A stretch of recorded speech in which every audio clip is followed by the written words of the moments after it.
Ashamaa harka fuunee hordoftootaa fi kabajamtoota jaallatamtoota Neymar Fuad yookaan Fuad Show akkam jirtu nageenyi kiyya kabajaa fi jaalalaa bakka jirtan maratti isin bira haa gahu jechuun barbaada.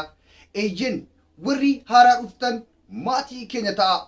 Maatii ergaawwan jajjaboo fi bashannansiisoo qabatanii dhufanu nuuf ta'uu keessan barbaanna. Obboleeyyanii fi obboleettiin keenya jechuudha. Maal godhachuudhaan? Subscribe godhachuudhaan haala kanaan subscribe godhachuudhaan maatii jaalalaa ta'a jechuun barbaada. Nuuruu anaa dhufu. Warri viidiyoo kana daawwattan laayikii osoo tuqin viidiyoo kana daawwachuun dhorkaadha. Tuqi ammuma tuqi laatuma laalu. Galatoomaa ulfaadhaa jechuun barbaada. Eeyyen egaa ajandaa guyyaa lamaan kana irratti dubbatamaa jiru keessaa isiniif qabadheen fira yaada dhuunfaa kiyyaati kun jechuudha. Akkuma beekamu Aayilaandiinii fi wanti tuutoo moo maali tuutoodha moo maali namni inni wayin daakamu suni rakkoo guddaa ta'ee jira. Ajandaa cimaa ta'ee miidiyaa kana taphaaxaree jira yookaan immoo dhuunfatee jira jechuudha. Waa'ee Aayilaandii fi waa'ee waan kana irratti yookaan kiyaarii dabalatee jechuudha.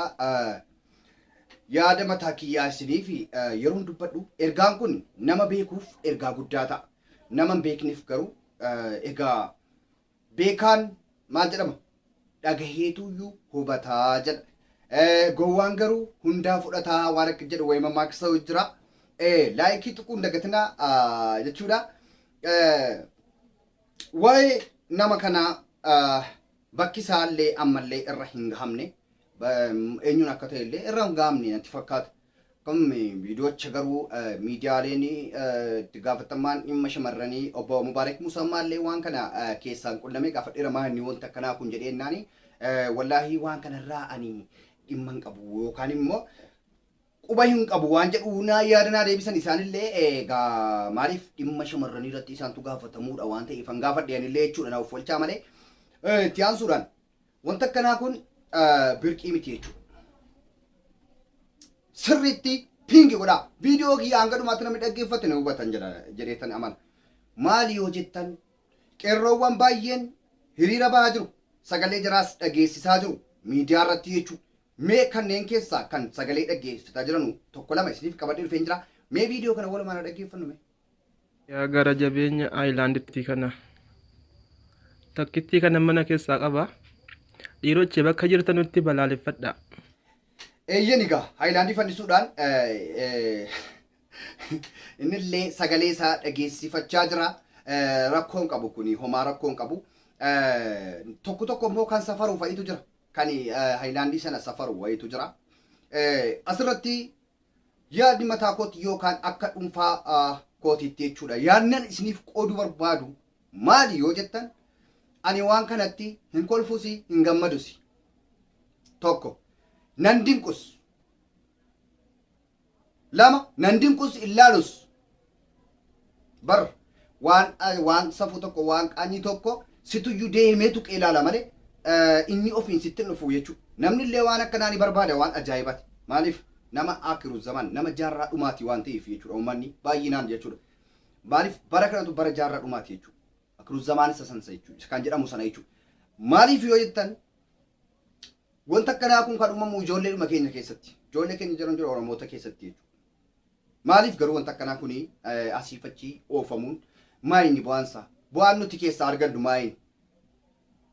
Fakkeenyaaf yaani seksii jechuun birqii miti. Amma seksii jechuun akka keessanitti baay'ee namoota akkanaatiif ergaan dabarsuu barbaadu maali beektu? Seksii yookaan nama wal qunnamtii saalaa geggeessu tokko ilaaluun isiniif raajii dhamti? Isiniif ajaa'iba yaani. Ajaa'iba. Maaliif yoo jettan mee biyyoottan gurguddatan ilaalaa. Galatasaa yuutiiviidhaan jira, googiliidhaan jira. Mee ummata guddatan deemaatii ilaalaa miidiyaa irratti. Nama karaa walakkaa dhaabbatee wal qunnamtii saalaa geggeessuutu fa'itu jira jechuudha. Haa ta'u malee namni garagalee namtichi kun maal godhaa jira? Maal godhaa jira? Namni jedhee illee garagalee ilaaluu hin jiru. Soba yoo jettan immoo viidiyoo barbaadeen isiniif fida. Viidiyoo isaa jechuudha kanneen akkasii jechuudha. Maaliif akka fakkeenyaatti isiniif kaasuu barbaadetan jechuudha. Wanti kuni wama jirudha yaani birqii miti yaani. Quunnamtii saalaa amma isiniif dinqiidha birqiidha jechuudha yaani. Maaliif nuti qaroomina hin qabnu jechuudha. Kanaafiyyuu amma namoottiin bira Itoophiyaadhuma keessa ta'anii naannoo tokko tokko jiru. Amma fakkeenyaa mi'a Amaaraa fudhaa meeme. Mi'a Amaaraa keessaa fudhaatii Amaaraa akkana godhu mee na agarsiisaa viidiyoo tokko meeme. Amaaraa akkanatti wal saaxilu mee akkanatti walitti kolfu wal xiqqeessu mee na agarsiisa. San booda isiniifan adabamaa jechuudha. Maaliifi qaroominaan nurra darbanii jiru jechuudha. Zimmi jenneetuma Oromoo ani sanyii kun shanii maal moo tokko jechuun minim bu'aa የለውም minim ትርፍ የለውም. Sammuudhaan bilisoomuun dirqama. Biyya koon bilisoomsaa waa'ee bilisummaa dubbachuu waa'ee bilisoomnaa ajjeesii maal jedhii jechuuni dursa sammuun kee bilisoomuu qaba. Sammuun kee gaafa bilisoome maaluyyuu ni moota jechuudha. Maaluyyuu ni moota. Dursa garuu sammuu kee qaroomsuu qabda. Sammuu kee qaroomsuu qabda. Arabatti siq ilaali. Warri biyya Arabaa jirtanu Arabatti siqaati irraa hubadhaa qaroomina tokko. Warri biyya Faranjii jirtanu kaa hin beektani biyya Faranjii jirtu isinuu. Amma kanneen biyya Faranjii jiran ijoollee baay'eeni waan akkanaa hin dinqanu jechuudha. Waan akkanaa hin dinqanus hin oofanus maaliif arganii jiru kan amma isitti maa jiru argaa oolu jechuudha. Birqii miti jechuudha. Qaama saalaa dubartii tokko jechuudha. Birqii miti jechuudha. Isuma nuti keessaa baaneedha waa biraan jiru jechuudha. Haayilaandii ija tokko dhiisiiti isa nuti fayyaan keenya keessaa baheedha maal jetta. Kun immoo amirii rabbiiti yaani hojii rabbiitti galtaa. Hojii rabbiitti hin galamaa jiran. Maan namni yeroo dhalatuun arginu nama fayyaatu keessaa baaba. Nama fayyaa jechuun nama guddatee yaani hafuura qabu nama ilmoo guddaatu keessaa ba'a jechuudha. Maaliif kuni amirii rabbiiti jechuudha. Gochaa rabbiin hojjaa rabbii itti nu kaa'edha malee kun waan yookiin mangistiin namni harkaan hojjetee miti jechuudha. Kanatu itti galaa maal jedhamu waan akkasii jira jechuudha. Birqii miti jechuudha. Isuma ati keessaa gadi baate sanaadha waa biraa hin jiru yaani. Isuma sanaadha yaani.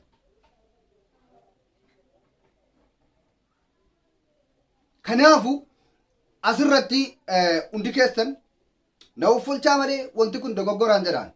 Nan gammachiifnes nan gammachiisus. Maali waan akkanaa yoo argitan diileetii bilbila keessa irraa gootanii niiftan oofuu hin barbaachisu. Ajandaa taayifachuu hin qabnu nuti Oromoonni walitti kolfisiisuu hin qabnu. Sammuudhaanis qaroomuu qabnu. Sammuudhaanis fagaachuu qabnu. Uffannaan dhaabiidhaan dhiirummaan miti bar. Qaroominni wallaalaa akkanaatu jira jechuudha.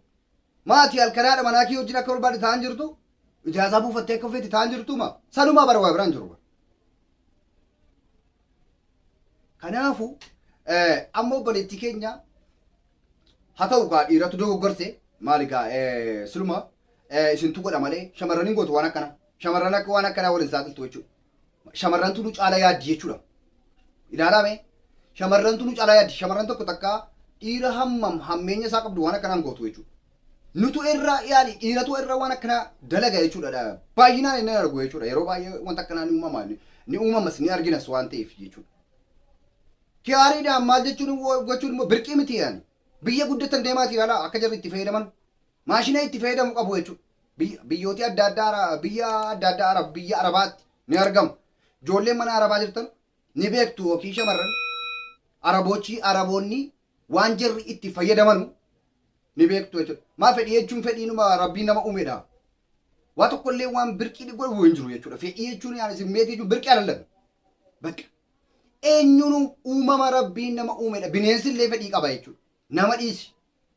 Kanaafu nuti wanta akkanaa nurraan bareedu osoo qaroomne nurraa bareeda. Osoo wal sataruu beekne akka sabaatii wal sataruu beekne akka lamummaatii wal sataruu beekne nurraa miidhaga ijoollee. Maali yoo jettan anama fakkeenyaafi waan akkanaa takkaan dubbadhu naa yaani ol baasii waan akkanaa miidiyaa koo irratti hin laxxafus maalirratti miidiyaa koo kamirratti illee waan akkanaa laxxafu hin dubbadhees immoo beeku waan akkana yoo hin dubbadhe illee irraan dhufee dubbadhallee malee waan sana hin agarsiisu jechuudha. Maaliif safuudha yaani rabbis hin jaallatu namnis hin jaallatu kan nuti Oromoonni waan akkanaa ta'uu hin qabnu jechuudha. Kana ta'uu hin qabnu qaroomuu qabna nuti illee yoo nuti wal kabajne alagaan illee nu kabajji. Amma yeroo baay'ee Amaaraa jibbu baay'ina. Amaaraa jibbu. Amaaraat balaaleffatama miti. Baay'inaan yaani namni balaaleffanne hin jiru. Caallee argamuudhaaf osoo dalagne garuu qaata caallee fagaanneerra jechuudha. Nuti caallee argamuudhaaf hin dalagnu nuti.